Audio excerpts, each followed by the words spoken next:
दोनों किसी भी काम को करने के लिए आपको एक बेसिक मिनिमम रिसोर्सेज की रिक्वायरमेंट रहती है कि अब यूपीएससी के पास क्या रिसोर्सेज है, उनके पास क्या व्यवस्था है, क्या सिस्टम है और यहाँ क्या है। मैं अभी जस्ट पहुँचा ही हूँ, कमेंट नहीं कर पाऊँगा, बट यूपीएससी का जैसे आप बता रहे हैं कि टाइम टेबल के अनुसार और समय से चीज़ें पूरी होती है, वो आइडियल सिचुएशन होना चाहिए, इसमें कोई दो राय तो है नहीं।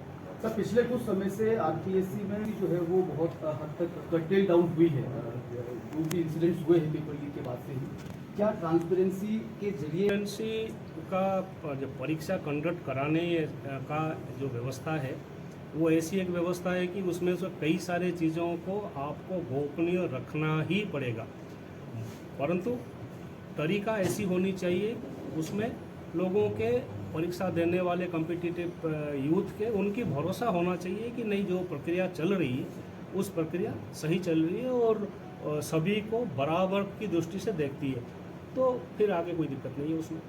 लेकिन जिस तरह के माहौल रहा है, सब कुछ यहाँ पे चल रहा था, आपको भी ध्यान है कैसे चल रहा था कैसे नहीं चल रहा था, अब उसको रोकने के लिए किस तरह के कदम उठाने चाहिए, क्या नवाचार आप करेंगे? समस्या क्या है और हर समस्या का कोई ना कोई समाधान का तरीका ढूंढने की आवश्यकता है। जो प्रॉब्लम्स अगर कहीं भी है किसी भी प्रकार, ऐसा कोई व्यवस्था नहीं है जो व्यवस्था 100% सही है। हर व्यवस्था में कुछ ना कुछ रिव्यू करके सुधार करने की गुंजाइश हर वक्त रहती है, तो उसी से ही रहेगा कि कितना कर सकते हैं बेटर और कितना सुधार कर सकते हैं ताकि जो व्यवस्था है वो सही रहे। जो समय आप और कम रहेगा, अब जितना आप एक साल में क्या ऐसा कर सकेंगे, क्योंकि आज तो देखिए, क्योंकि अब समझने में भी समय लगेगा, आपको लगता है? बिल्कुल सही है, बिकॉज बिल्कुल ही अलग प्रकार के इंस्टीट्यूशन है, अलग प्रकार के काम है, अलग प्रकार के प्रक्रिया है, समझने के भी टाइम लगेगा और काम करने के लिए भी समय चाहिए, ये भी साफ बात सही है।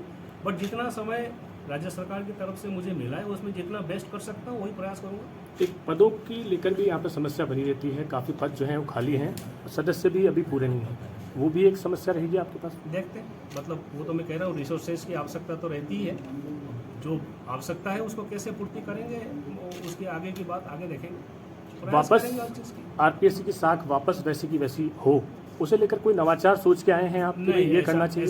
ऐसा अभी किसी प्री कंसीव्ड आइडियाज़ के साथ मैं बिल्कुल नहीं आया हूँ। व्यवस्था देख के समझ के जो चाहिए उसके अनुसार काम करूँगा। ठीक। नमस्ते विजयनगर गुलाबपुरा। आज हम आपको लेकर आए हैं जहां आराम, खूबसूरती और बेहतरीन सेवा का अद्भुत संगम है। स्वागत है आपका होटल एन चांद्रा पैलेस, जो कि स्थित है near roadways, bus stand, Vijayanagar. Hotel का स्टाफ न केवल आपका स्वागत करता है बल्कि आपकी हर जरूरत का ध्यान रखता है। साथ ही यहाँ का पार्टी हॉल आपके जन्मदिन का जश्न या किटी पार्टी के अवसरों को खास बनाता है। बजट लग्जरी 30 रूम्स, चाहे आप रात भर या लंबे समय तक रहो। यहाँ के कमरे आरामदायक तो है ही, साथ ही हर कमरों में एसी और हीटर की विशेष सुविधा भी उपलब्ध है। साथ ही होटल में ठहरने वालों के लिए रेड चिल्ली में विशेष फूड्स भी अवेलेबल हैं। साथ ही यहाँ laundry, doctor, taxi, attractive gym, TV in all rooms, parking की भी सुविधा उपलब्ध है। तो दोस्तों, जब भी आप विजयनगर में आए, होटल एन चंद्रा पैलेस में ठहरना ना भूलें।